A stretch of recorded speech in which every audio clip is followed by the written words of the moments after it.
you find one in there, and we'll Dan will do his best to sing it. With a little accompaniment. With a little It's a accompaniment. good one. What is that? 89. 89? 89. Yes, the lady said 89. 89. There's a lamb that's buried. Oh, yeah. That's one of my favorites. I like it. And so we can lay it way down. No, we won't though. Okay, everybody got it? Page 89. I've got to get my glasses adjusted here so I can see the first word. There's. Ready? Here we go.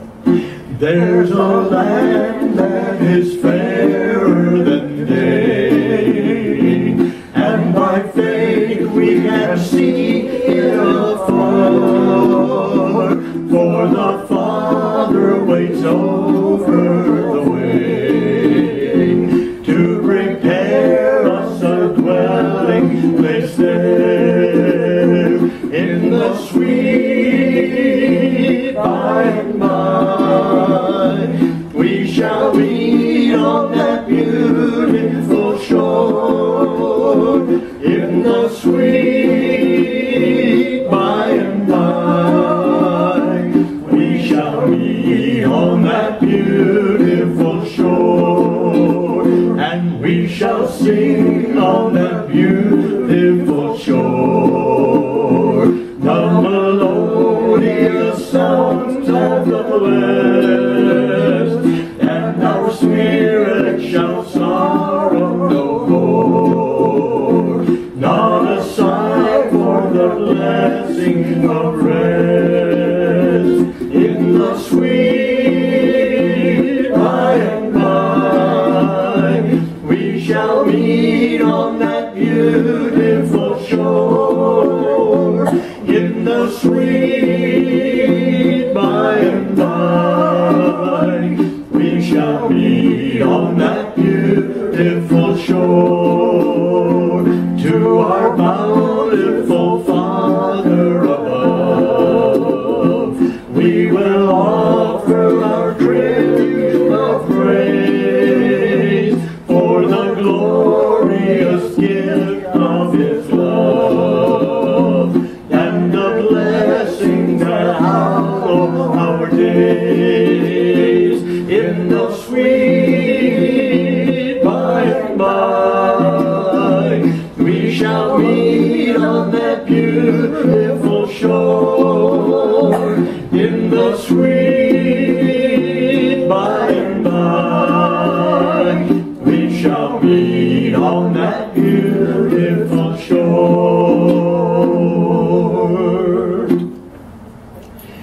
Okay, we did this at church today, and it was what they did was they let people, if they wanted to, share something about their mom. And some moms were there, or some moms are still living, and other moms aren't. And I think that some of us just thought, well, maybe we should, or maybe we shouldn't. But I'll tell you about my mom, just a couple things. Number one, she could make desserts like you wouldn't believe. Oh, she made a lemon whipped pudding with graham cracker crust on the bottom and graham crackers on the top. Oh, so good. She made, one time, Mom was notorious for trying casseroles. She did one time. I don't know what it was, but I think that after the first bite she took, she threw it out. It just didn't come out good for some reason.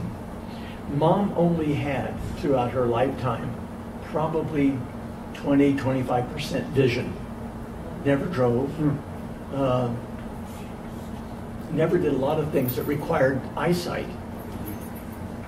And I suppose I was probably a little, I hate the word, but embarrassed, because there were things that other mothers did that she couldn't do.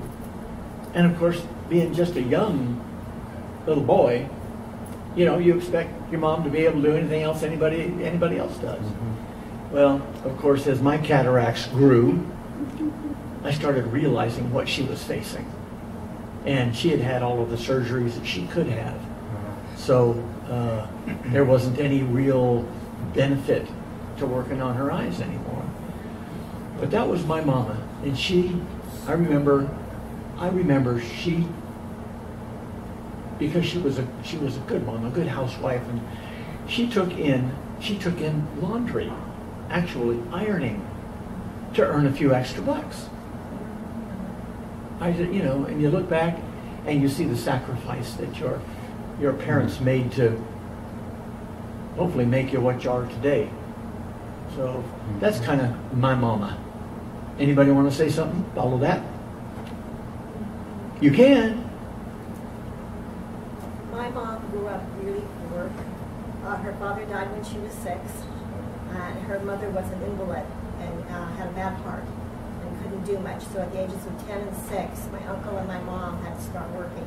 Mm-hmm. And she was always very shy. Never talked about it very much.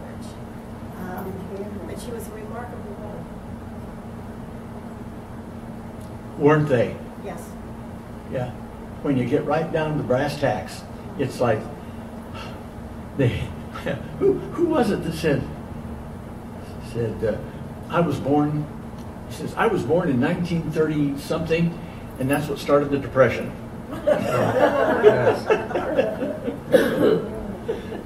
So it was kind of it had some humorous stuff and some tearjerking stuff, about mothers and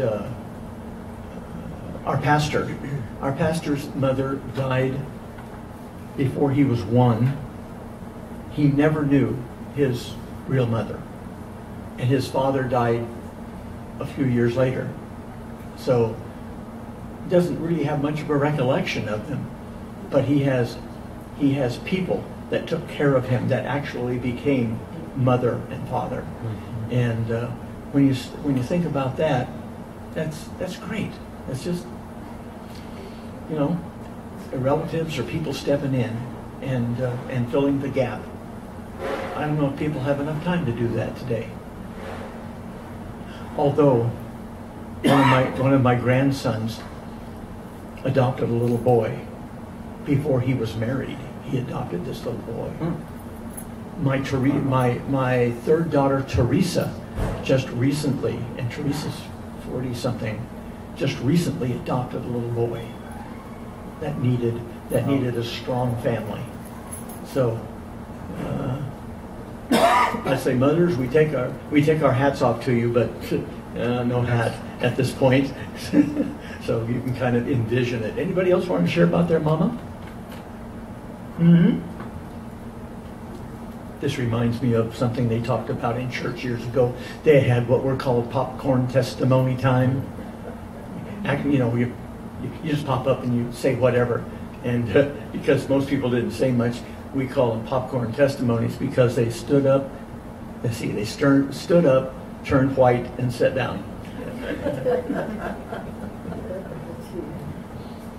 Okay. Well, you have your chance if you happen to think of something that you want to say, during this is a good time. What are we doing now?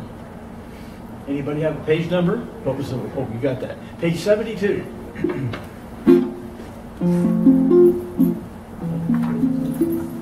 Victory in Jesus. I heard one story. Yeah, seems that way. Oh well. Okay, everybody have it? Page 72? Here we go.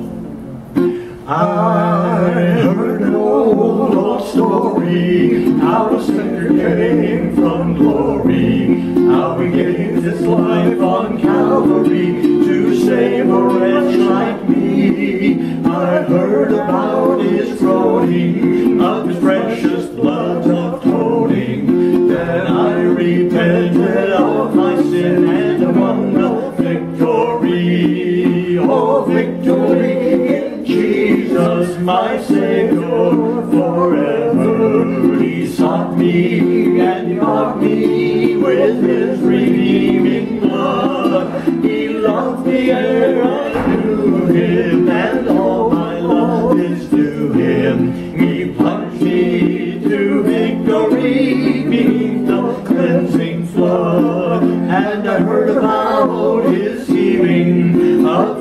cleansing power revealing, how he made the lame to walk again, and he caused the blind to see. And then I cried, dear Jesus, come heal my broken spirit. And somehow Jesus came and brought to me the victory. Oh, victory in Jesus, my Savior forever. He sought me and got me with his redeeming blood.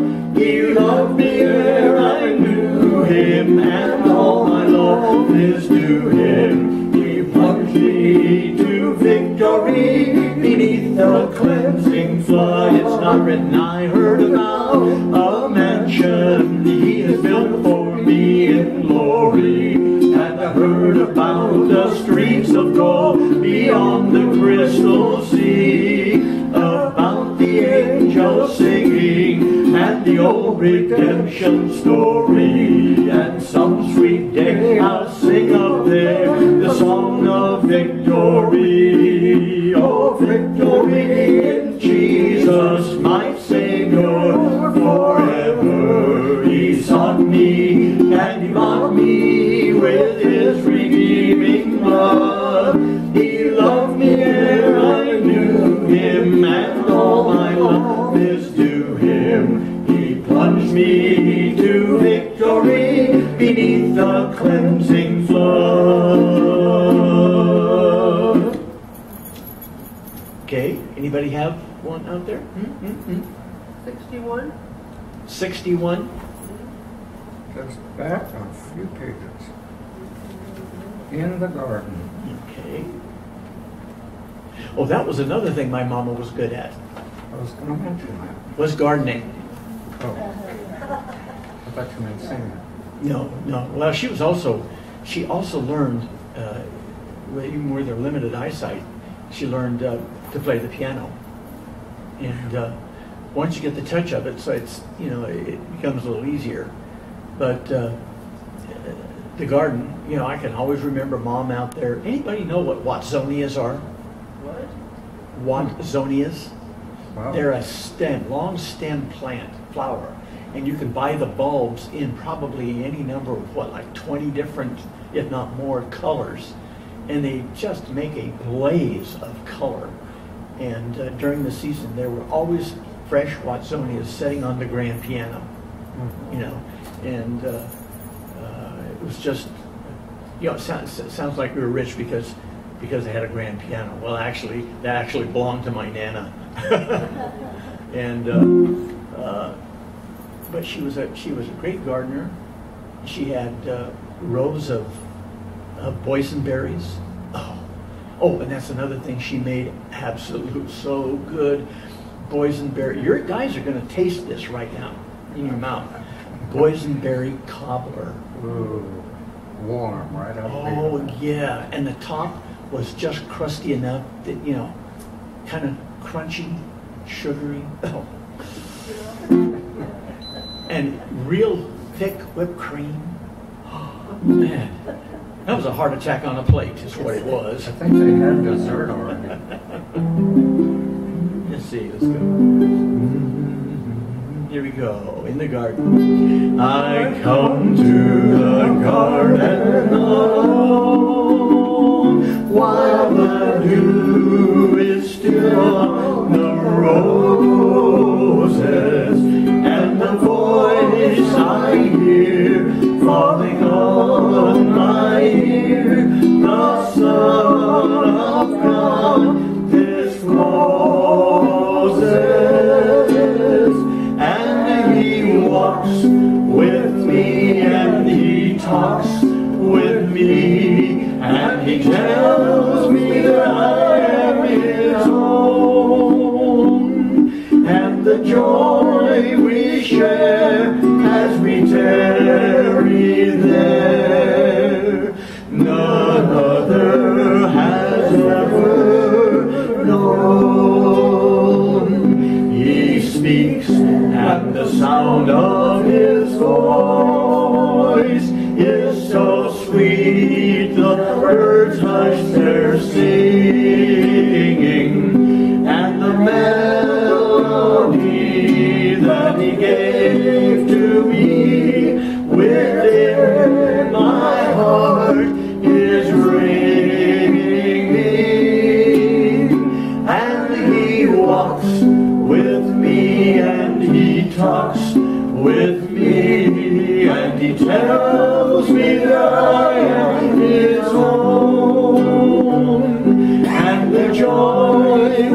share as we tarry there. None other has ever known.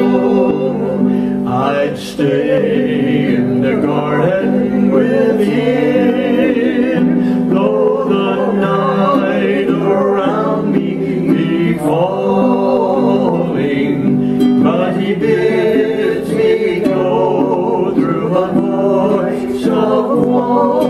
His voice to me is calling,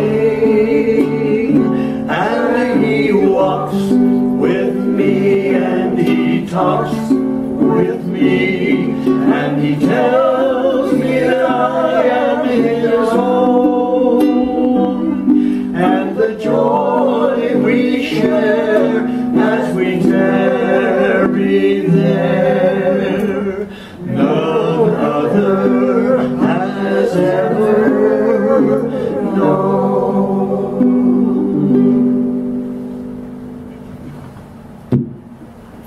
Oh my goodness, I thought she was raising her hand, and she was just scratching her head. Oh man. 90. 90? 90. 90. My mother was a lifelong Sunday school teacher. And she either taught, is there anything below toddlers? Babies. Baby. No, it wasn't the babies. The babies were up in the nursery. So I guess toddlers. She always taught toddlers. And I think maybe toddlers are up to what, page five, up to age 5. Well, I had most of the letters in there. They just put the wrong one in the beginning. Right. 2 to 5. 2 to 5. Yeah, I think that was probably it. And she was known. She was known by all the mothers in the church, you know, for taking such good care of the little kidlets. So, just another thing. It's one of those days to remember. I can remember my mother teaching daily vacation Bible school in a little rented trailer out in our driveway during the summer. And she taught stories with flannel graph. Remember flannel graph? Oh boy, yeah. And lots of little songs like the what was that one, the B-I-B-L-E? Yeah. Or, B-I-B-L-E, and Only Yeah. a Boy Named David, and all of the Bible stories on flannel graph. the wordless book, all kinds of little songs and stories. And she taught Christian preschool for 40 years. That's a long time. That's with little ones. right. And she had some students all her life. Oh no, that's not right. Well, she did. That was true. Okay, what are we singing? Oh, when the roll's called up yonder. So I hope in our remembering, we're helping you to remember. You know, because there's my mom's favorite song. what's that? When the roll is Oh, called up, yeah. that was one of my mother's favorite songs. That's a good one. That's a good one. The one we just sang was my daddy's favorite, In the Garden. Okay. That'll work. Here we go. When the trumpet of the Lord shall sound, and time shall be no more, and the morning breaks eternal, bright and fair. When the saints of earth shall gather over on the other shore, and the roll is called up yonder, I'll be there. When the roll is called up yonder, when the roll is called up yonder, when the roll is called up yonder, when the roll is called up yonder, I'll be there. On that bright and cloudless morning, when the dead in Christ shall rise, and the glory of his resurrection share, when his chosen ones shall gather to their home beyond the sky, and the roll is called up yonder, I'll be there. When the roll is called up yonder, when the roll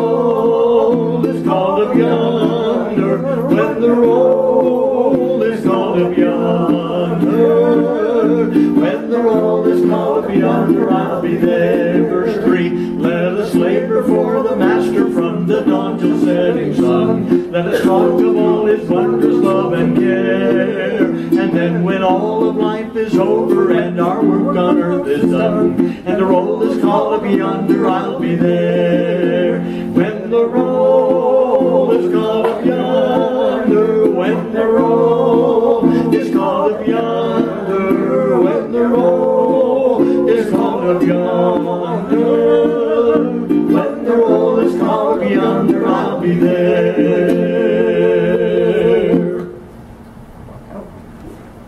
Is it in there? Let's check. I think it is. I think it is too. 63.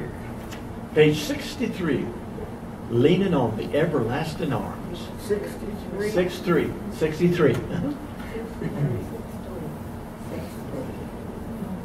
Oh, and another remembrance. When I finally grew up, moved out, and whatever, I had taken on kind of a fun thing. I loved going to thrift stores and antique places. Mom went once and frankly became addicted. Ooh. It was fun because what she did was she walked through and let's see. Yeah, y'all remember this. It's kind of a cup looking thing, has a little handle on it. It comes down to just about the size of a kern jar. What you do is you put that thing in the kern jar and then you pour your jam. They were expert jam makers into it. She loved going into those places, going over to the little kitchen area and going, oh, we have one of those. That's neat. You know, she remembered it, and this one belonged to Nana or that, whatever. And she was an angel person in the winter and a bird person in the summer. So she had all of these little ceramic birds and angels, and every season we would have to change them. And she had the double tape on the bottom so that when you put them there, they're not going to fall off, because there were always grandkids around. I mean, we gave her 5 ourselves.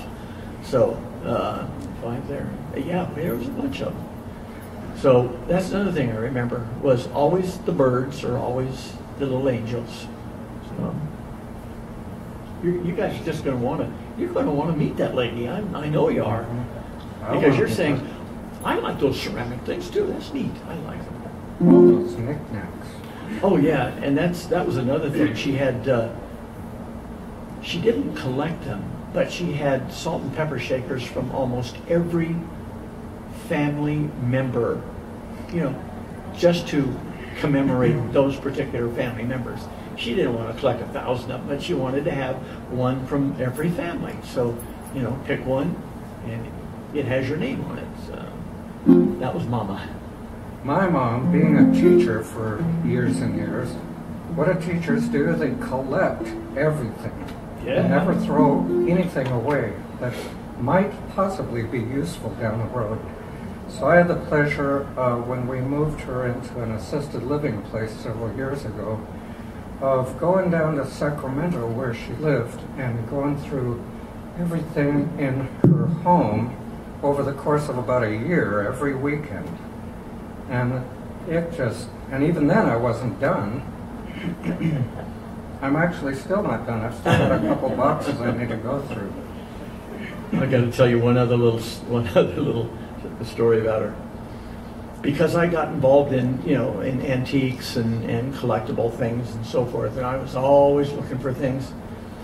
This lady that lived next door to Mom and Dad in Ventura, can't remember her name, but she passed away, and she was a never married spinster teacher, and she had stuff like you wouldn't believe. Well, when the kids got up there, they started throwing stuff in the dumpster. They started throwing stuff in the trash cans. You know where my mom and dad were at 10 o'clock at night? They were dumpster diving. They threw out all of these old shilling boxes and cans I mean, the ones that are worth something. A lot of them were full because what's her name would just buy the stuff and put it on the shelf and never use it. There was one item, was a dark brown wicker baby carriage with blue glass windows on the side in the trash. My mama, if she had known the words, she would have gone, "Score!" I can't really see my mom dumpster diving.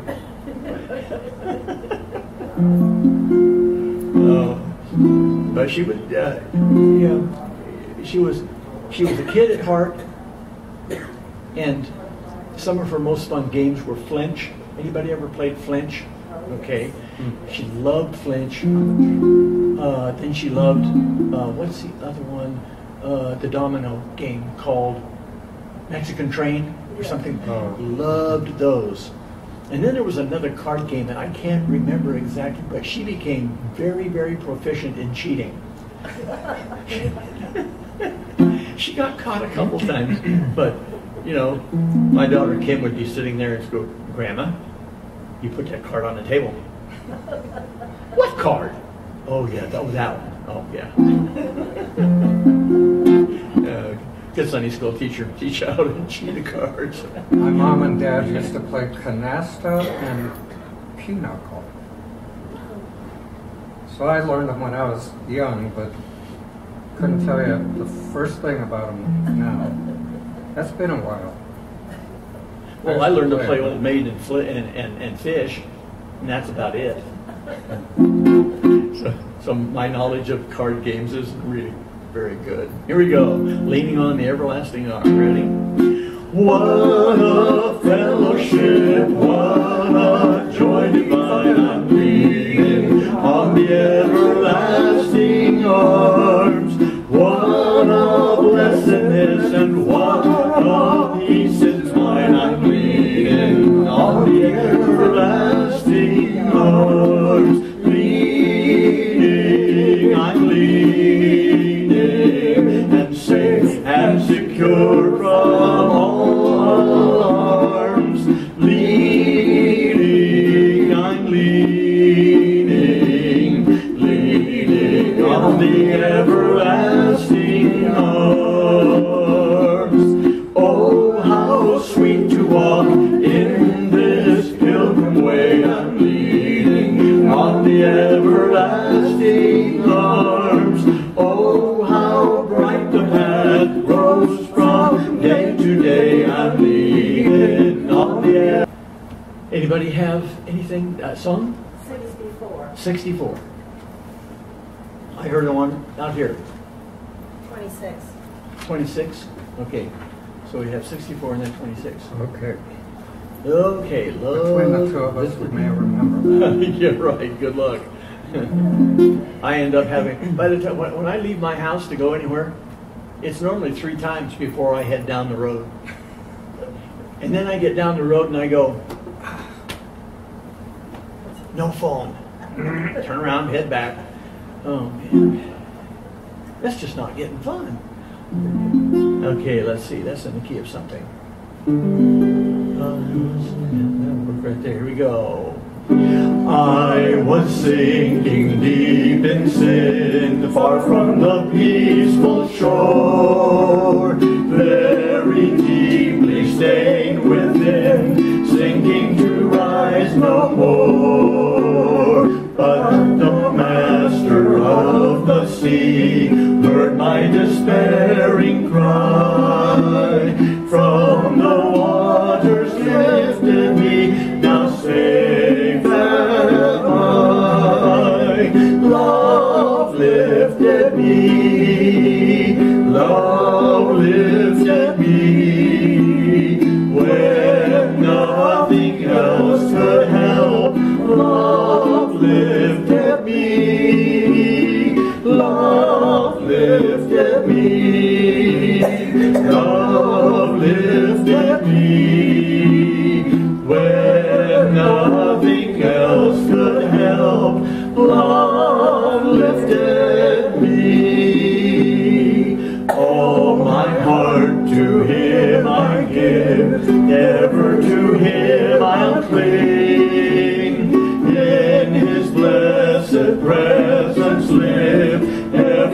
his praises sing. Love so mighty and so true merits my soul's best song. Faithful, loving service due to him belong. Love lifted me, love lifted me, where nothing else could help. Love lifted me, love lifted me, love lifted me, where nothing else could help. Love lifted me. Now the third verse I think goes, souls in danger look above, Jesus completely saves. He will lift you by his love out of the angry waves. He's the master of the sea, billows his will obey. He, your Savior, wants to be saved today.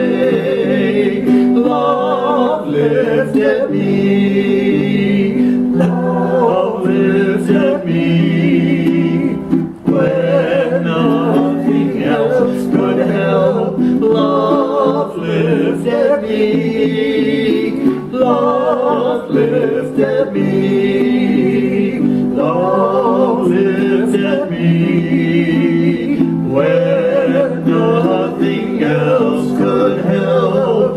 Love lifted me. 26. That's it. Did anybody used to play with, let's see, we used flinch cards.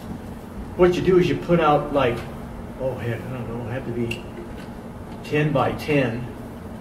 What do they call that? Brains? It was a remembering game. And you had, you had 4 of a card or whatever out there. Maybe it was regular cards. But you had to pull up this one and then this one. And they were always different until you remembered where they were. And the idea was to empty the board, and whoever came up with the most 2s, it was a great game, especially for kids. Captivated them because, they would have to remember where that card was. So what they did, and this is probably where we cheated. When you put the card back down, you kind of bent the corner up just a little bit. It's like marking cards. Oh well. Amazing Grace. Let's see. That. Page 26. You ready? Amazing Grace, how sweet the sound that saved a wretch like me. I once was lost, but now I am found. Was blind, but now I see. 'Twas grace that taught my heart to fear, and grace my fears relieved. How precious did that grace appear the hour I first believed.